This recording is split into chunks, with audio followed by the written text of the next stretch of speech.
Ako po ay si Noli Espinosilla, 55 years old. Ako ay nagtatrabaho sa ABS-CBN Production bilang isang contestant coordinator.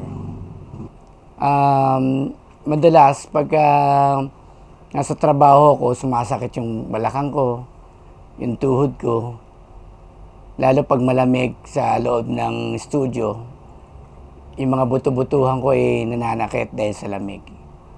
Hindi ako nagtitake ng mga gamot. Organic lang mga iniinom ko. Minsan effective, siguro sa mindset mo lang. Pero hindi naman talaga napipil yung epekto nung paghihiling nung organic na iniinom ko. Nalaman ko to sa isang kaibigan ko dahil nung na kwento ko sa kanya na madalas sumakit yung mga kasukasuhan ko. Sabi niya, itong Healing Cancy Gold na makakatulong sa akin. Kaya tinry ko po. Malaking epekto kasi gumanda yung pakiramdam ko. Siguro tumibay na yung mga buto ko at maayos na yung mga pagkilos ko. Hindi na siya masakit.